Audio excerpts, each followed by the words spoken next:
afternoon, happy new year and all that shit. So today, I'm taking apart the Gasgas because it's doing my fucking head in. Because basically it doesn't work. The power valve's sticking open, sticking closed. Anyways, like there's next to no power. And yeah, it just generally runs a bit So first things first, you want to drain your coolant, which is this one here.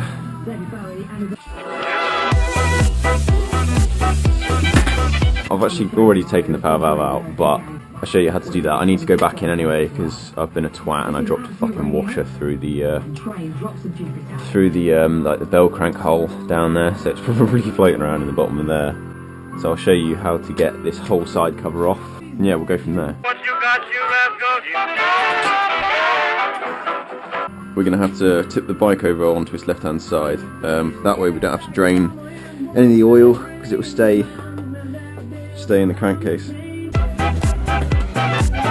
Now with the kickstart off and the brake pedal off, we can undo the bolts around the outside. So the ones you need to take off are this one, this one, this one, that one in there, that one in there, this one, that one down the bottom, that one on the outside of the water pump, this top one, and that one.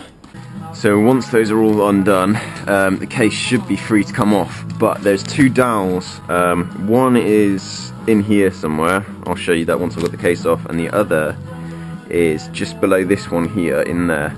And they're a bitch if they get rusty to get the case off. There is one at the back as well, don't know if you can see that. So after quite a bit of wiggling and tapping, finally got the cover off. This is the power valve mechanism.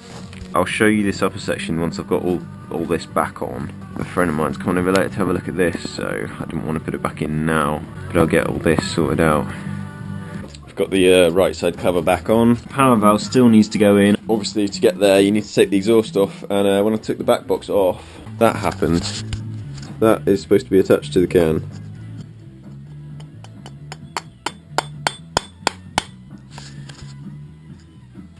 So that's it all ground off.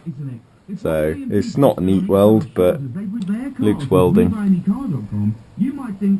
I'll put it back together. I'm going to take it all to pieces again. I'll show you how to do that.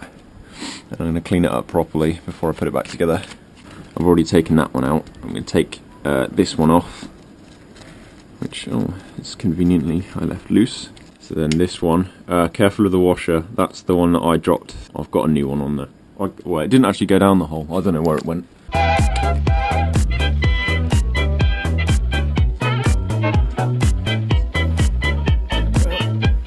So, go round to the other side. Ta-da. So there was a nut on here that I've taken off, and there was a bolt through this one that I've taken off. Now I was prying at the side of this bearing where it's open for the best part of 10 minutes before realising you grab this end and pull a bit of a wiggle, and that's the left side out. There's a bar through this bolt hole which holds the front of the flapper. I don't know if you can see that over there coming out. So take that one out. Now, the longer bar goes at the front. The shorter bar connects to either side of these. So I tap the bar through that side, and that one forced this one out. So now, out of the way, should be able to pull this one through with the bar. If I'm lucky. There you go. Okay, so that's the other side. It's a flapper, but he won't come out from there.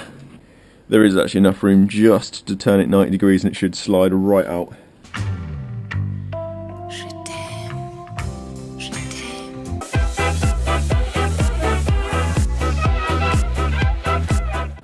I'm going to give those holes which guide that bar a good clean up. Right, so now it's all back together. Coolant's filled up again.